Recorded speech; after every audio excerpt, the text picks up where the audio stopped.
All right, so the game I played was Rollerdrome. Not Roller Drone, Rollerdrome. It took me a little bit to catch that. And I remember when I first heard about this game, it was back, I think it won a more recent Sony State of Plays or Indie Showcase or something like that.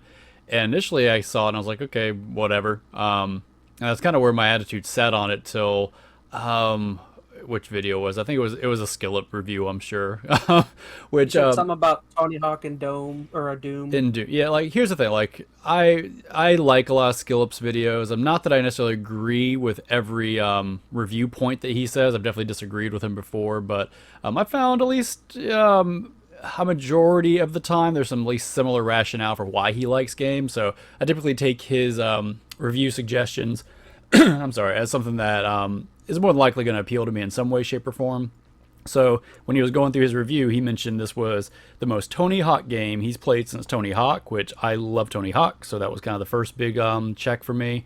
And then he said it was mixed with like Doom 2016, which I figured that would be something that probably appeal more to you than anything. But that seemed like a Yeah, pretty that was a good game. that seemed like a pretty powerful combination of genres. And I'm like, you know what? It's like a $20 game right now. I know if you go on Steam, it's $20, and if you have PS Plus, it's $20. So definitely a I good think it's price. a $30 game. Yeah, It's been on standard. discount or Yeah, something. standard 30, but right now it's on sale. Which I'm gonna recommend if you are interested in this game. 30 is not a bad price, but get it for the 20. Like it's, I think it's probably worth the $20.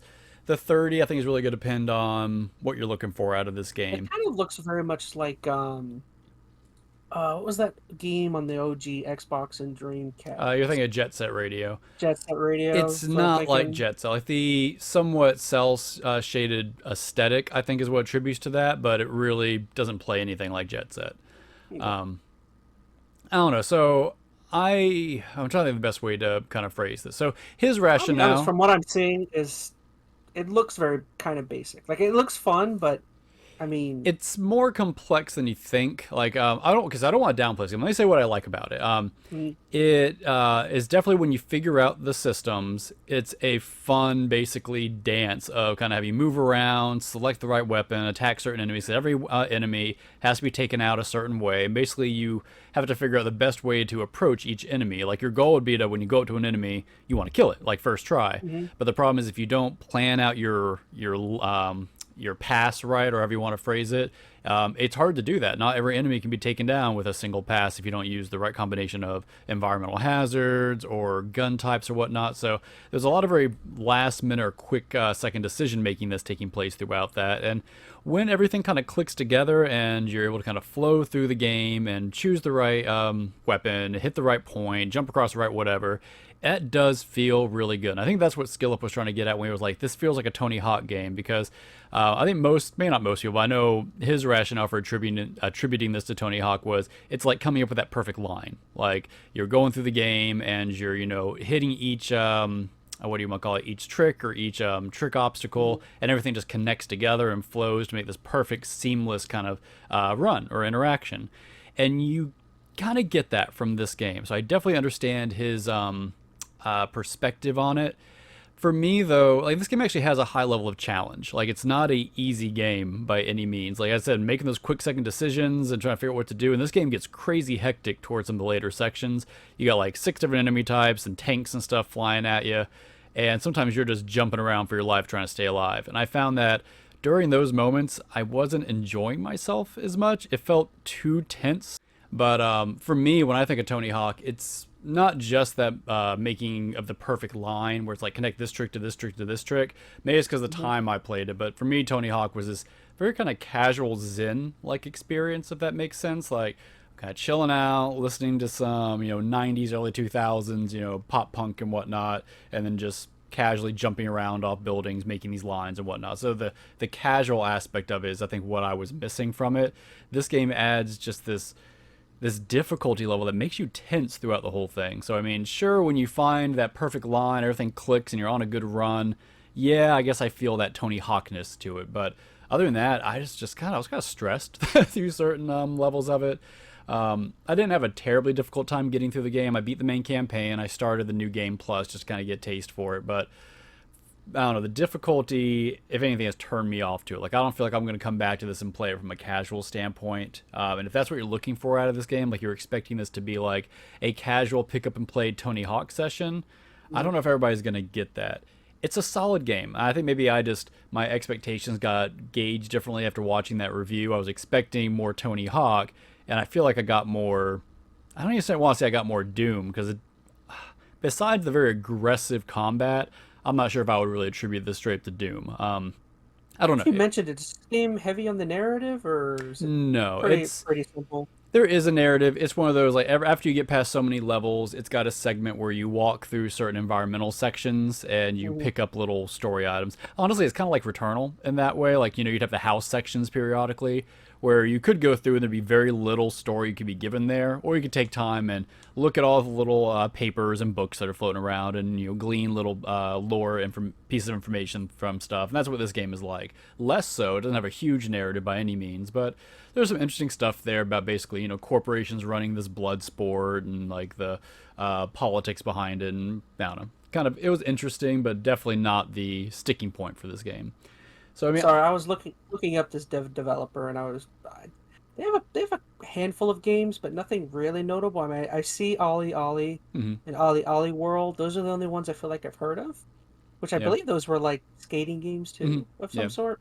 I know they were really well regarded. And here's the thing, like, this is a good game. Like, from a gameplay perspective, for what you play it as, they set out to make a game, and this turned out being exactly what I'm sure they were wanting to make. It is challenging, and that is not a bad thing by any means. It wasn't, I think, I want to say it wasn't what I was expecting, because I was informed this was a challenging game, but my tone of the game was not set accurately. I was thinking Tony Hawk, and that's not what I got out of this, which is perfectly fine. But this game played really well. Like, once you learn the systems, it does play well. I didn't run into any like glitches or bugs or anything. The art style actually, I think, looks better when you play it in motion than it probably does inside of the trailers. Like, the trailers, I know it probably just looks like, another cel-shaded game, but when you're playing the game, honestly, it helps you kind of parse all the information on the screen, being able to, very clearly and distinguishably seeing, like, how enemies are contrasting from the background, what weapons they're using. Like, the aesthetic does play very well into the gameplay. So, good game. I think maybe if the soundtrack was a little better, I would have liked it. It's kind of like oh man, I'm trying to recall. It's got a little techno-y kind of alternative beat, but it kind of just lulls into the background. I feel like with a game like this, the soundtrack is pretty important. It's not bad. It just didn't stand out to me. Like, I can't recall any, like, at least for me, any major tracks that stood out. I'm sure somebody who's played this game is yelling at me saying, "No, track 5 on World 3 was amazing." But I don't know. I feel like I should be more positive on this game than I am. But I think I just really set myself with the wrong tone, wrong expectations going into it, which didn't sour me. Like whoever this is lands a lot of these. Oh, tricks. that's the thing. You cannot fall. You land everything, which I'll tell you that. I mean, that seems odd, but this game honestly is not about the tricks. The tricks are just kind of there. Like, you could go through the entire game and do no tricks. It's a combat game. That's really what this is. And I think that's once again what kind of threw me off. Like, I knew there was combat in it, but I was expecting more Tony Hawk than Doom, and I got more Doom than Tony Hawk. I think is where my gauge is kind of thrown off here a little bit. My scale leaned the wrong direction. But yeah, you can't bail on any of the tricks. You land everything. But it's really about just figuring out how to move around to kill the enemies in the most efficient way. That's the game. And even then, like, the trick system is not as complex as something like Tony Hawk. Like, it's similar in some ways, but I don't know, you're not going to be pulling off nearly as many interesting combos and tricks as you would in a Tony Hawk game, which is fine. But it is priced budget wise as well, so it's, and that's what I'm like, especially if you get it now during this $20 period. This is a great game for $20, and honestly, it's probably a great game for $30. As long as you know what you're getting into, you're going to have fun with this game. But for me, this didn't hit the Tony Hawk button. I think it did for some of the other reviewers. I mean, if it does for you, great. I mean, people play games for different reasons. Maybe some people want to play Tony Hawk for, that perfect line, high skill level kind of deal. That's never been me with Tony Hawk. I mean, I'm decent at Tony Hawk. My goal is to just chill out, listen to music, skate around to town, do some cool tricks, and that's about it. So, I don't know. Yeah. I'll leave it at that. I'm not even going to give this a score or anything, because honestly, I think it wouldn't do the game justice. Like, my score is going to be based on my feelings, I think, if I say anything right now. Mm-hmm. But from a technical standpoint, this is a solid game, so I am going to recommend it. Just know what you're getting into. Yeah. And I will retort, I'm not necessarily, I wasn't necessarily made any more or less interested. I feel like this is one I'm kind of good on. Like, I think it looks fun. There is a trial Uh, on the, I think if you have PS Premium, I think it's only on the premium tier or something. It's one of the higher PS Plus tiers. There is like a 2 or 3 hour trial. I would recommend it. So while you've got the subscription, download it, try it out for out. You'll know if you like this game after an hour or so. If you don't like it after that first hour or two, you're gonna know if you want to put it down. Honestly, I don't think I spent a whole lot of time getting through the game. Maybe 5 hours to get through the campaign. It wasn't that difficult, and there aren't that many levels. There's like 11 or 12, so it's not a huge game either.